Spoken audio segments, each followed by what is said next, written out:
Si nous sommes honnêtes avec nous, nous savons que nous tous n'allons pas rentrer au pays. Nous le savons. Donc faire la promotion de rentrer au pays, ça va marcher avec certaines personnes, mais d'autres non.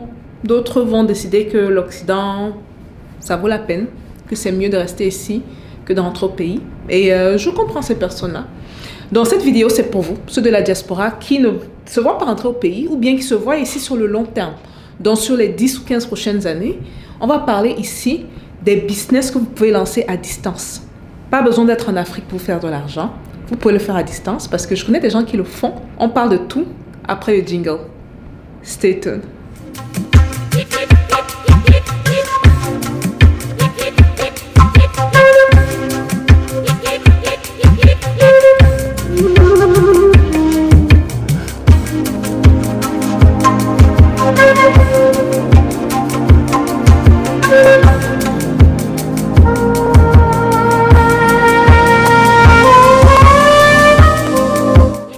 Bonjour et bienvenue sur Parlons de business. Alors ici on parle de quoi?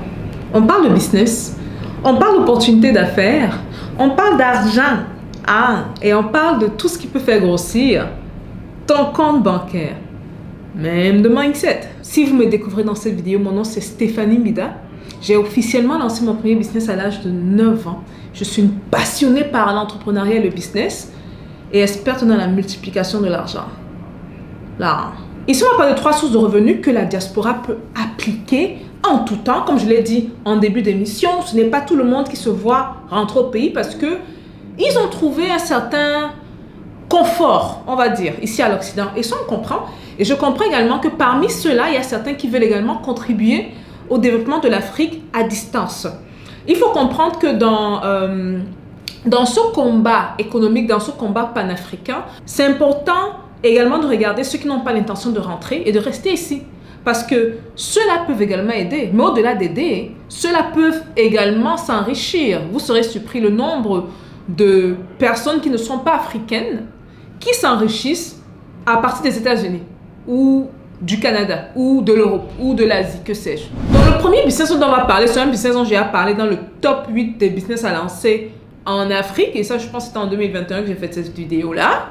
Et c'est toujours valide aujourd'hui parce que c'est quelque chose qui fonctionne énormément. Il s'agit donc de ce qu'on appelle en anglais GPS Tracker.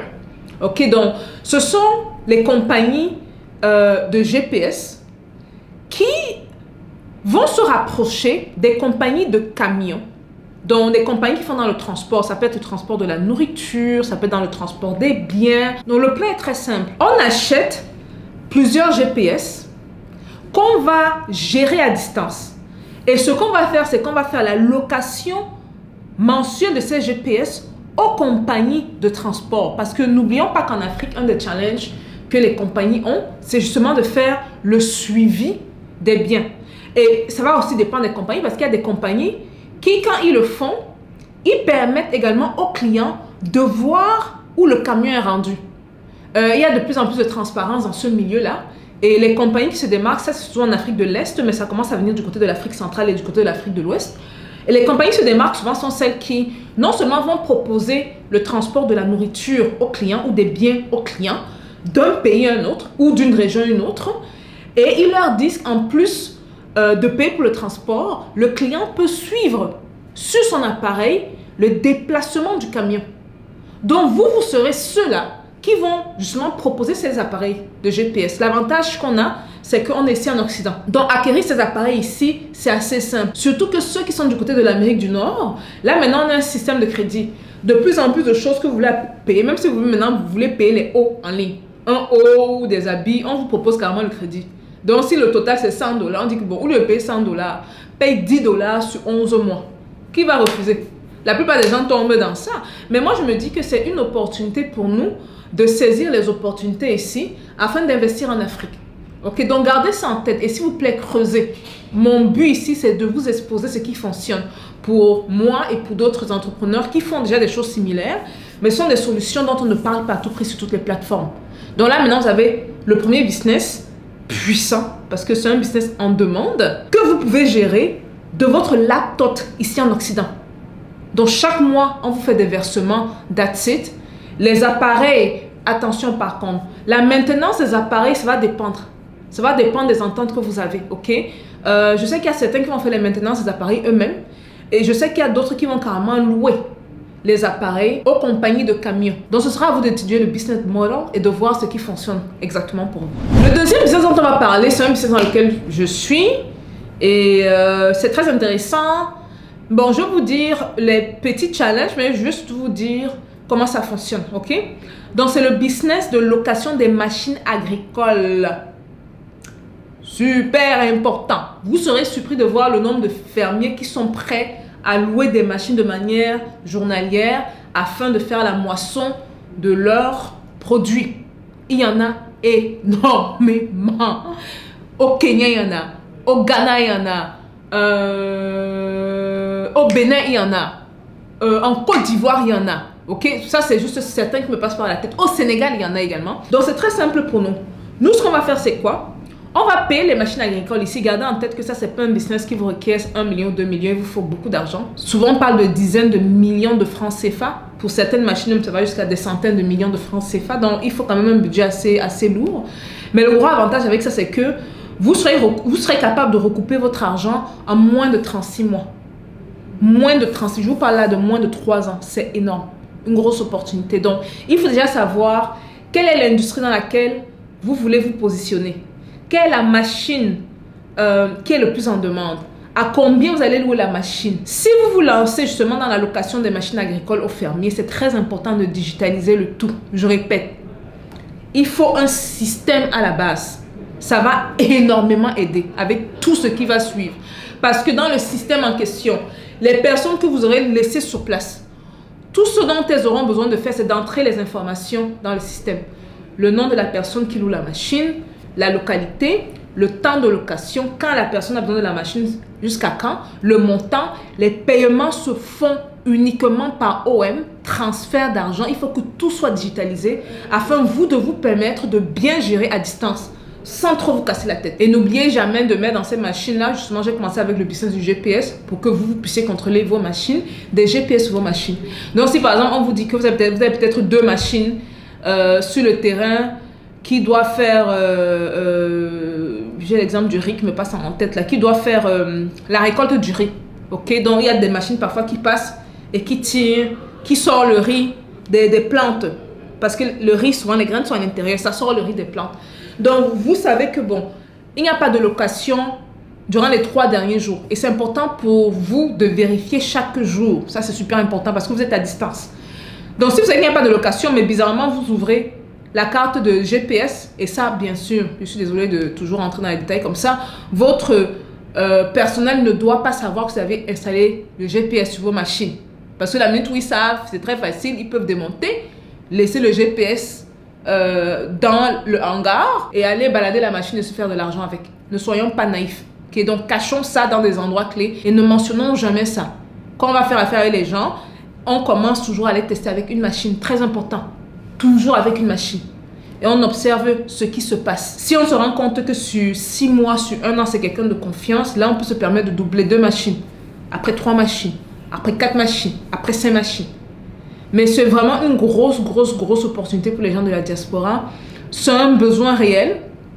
Une des réalités auxquelles on fait face en Afrique, c'est que même les fermiers, ce qui est bizarre, c'est que nous, on se plaint. On va se dire que oui, mais l'industrialisation, quand on va industrialiser, il y aura moins de personnes qui vont travailler. Ce qui est intéressant, c'est que quand vous-même, vous allez voir les fermiers, là, ceux qui parlent ne sont pas fermiers.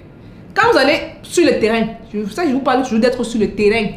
C'est là où on peut reconnaître les gens qui bavardent, les gens qui sont sur le terrain. Quand on va sur le terrain, vous allez vous rendre compte que les fermiers eux-mêmes, là, se plaignent. Ils vont souvent, par exemple, avoir une industrie, un business semi-industrialisé. Dans une partie qu'ils vont faire de manière manuelle, mais il y a des parties très pénibles. Surtout quand vous voulez avoir de grandes quantités. Eux-mêmes, ils vont venir supplier que si vous prenez besoin de machines justement pour faire le travail. Ok, donc ça c'est le deuxième business, gardez en tête. C'est un business très intelligent, très important à explorer. Regardez du côté de l'Afrique de l'Est comme d'habitude et du côté de l'Afrique de l'Ouest. Afrique centrale, sûrement, ça doit sûrement exister. Mais je ne vais pas me prononcer dessus parce que je n'ai pas une grosse expérience dessus. Okay? Donc je vous parle de ce que je connais de mieux, qui est l'Afrique de l'Est et l'Afrique de l'Ouest. Donc on va conclure avec le troisième business rapidement, qui est quand même un business quand même assez évident, et je le mentionne souvent ici. C'est le business de l'investissement. Donc vous, ce que vous allez faire, c'est quoi? C'est juste investir dans les projets porteurs des entrepreneurs. C'est vraiment la chose la plus simple. Pour ce faire, il faut que l'entrepreneur en question ait passé quelques coches, qu'il ait confirmé qu'il est quelqu'un de sérieux. Par exemple, moi, un des critères par exemple, que je veux regarder, c'est le nombre d'années d'activité. Souvent, je fais 3 à 5 ans. Je me rassure, c'est quelqu'un qui est sur le marché, ça fait 3 à 5 ans. Je me rassure, c'est quelqu'un qui connaît les finances.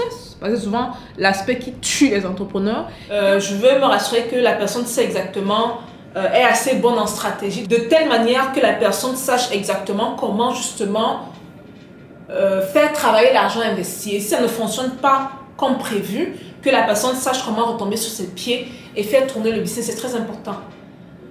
Ça, vous allez voir, la demande en Afrique est énorme. L'avantage de ça, c'est que non seulement on aide les entrepreneurs en question, mais on se fait un bon retour sur investissement. Ok, donc super important. C'est un business model qui est très puissant. Il y a certaines personnes ici aux États-Unis, je ne peux pas parler pour les autres pays, mais ici aux États-Unis, il y a certaines personnes qui ne font que ça.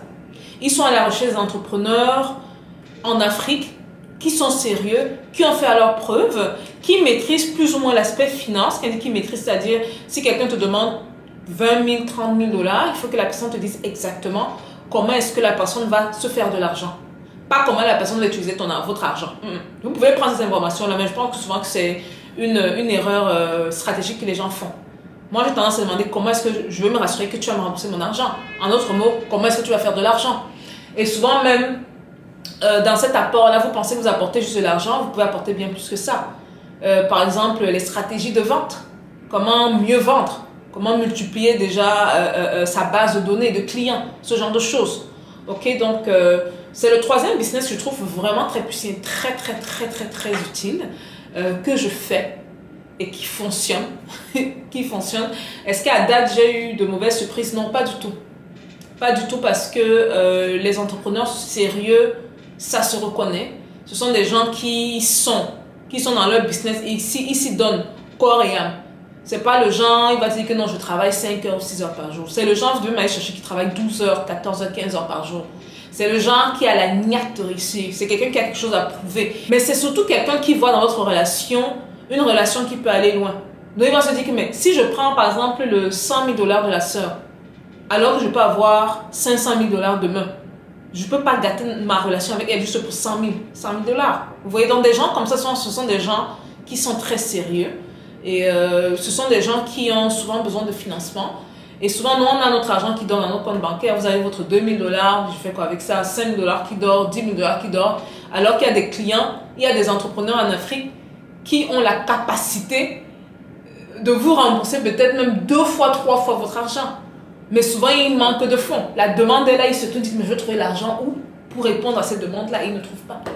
Donc voilà. Donc c'est le troisième business puissant, je trouve, de ma liste que je vous donne. Je pense que chacun a son rôle à jouer, que ce soit ceux de la diaspora qui ont décidé de rentrer au pays ou ceux qui vont rester ici. Et c'est important que dans cette aventure-là, que chacun trouve son compte. Il n'y a pas de mal, hein. Il n'y a pas de mal. N'oubliez pas que cette chaîne-ci, là, c'est la chaîne du business, hein. C'est pas chaîne de charité. Et ce qui est bien avec les entrepreneurs, surtout anglophones, c'est que beaucoup ne sont pas trop dans l'optique de charité, quoi. Donc, ils comprennent que, gars, si la personne me donne son 1 000 dollars, c'est parce que la personne veut recouper son 1 000 dollars avec intérêt. Et le 1 000 dollars que la personne va me donner, moi, me permet de passer du point 3, par exemple, au point 5 ou 6. Grâce au financement, justement, des gens à gauche et à droite qui vont venir mettre l'argent dans le projet. Bavarder, c'est maladie. Voilà. La vidéo est finie. J'espère que ceux de la diaspora qui ne comptaient pas rentrer, vous allez utiliser un de ces 3 moyens. Je pense que le moyen le plus facile, franchement, hein, de vous à moi, le moyen le plus facile, hein, c'est les GPS.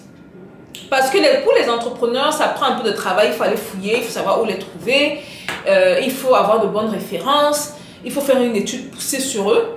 Souvent poussée au point même où parfois vous allez prendre des informations un peu privées de leur vie. Parce que si vous vous rendez compte que la femme de l'entrepreneur, c'est le genre de femme qui donne les mots de tête, ou c'est le genre de femme qui dit qu'elle veut payer son sac Louis Vuitton, sachez que l'argent que vous allez contribuer là, c'est l'argent qui va aller finir dans le sac Louis Vuitton.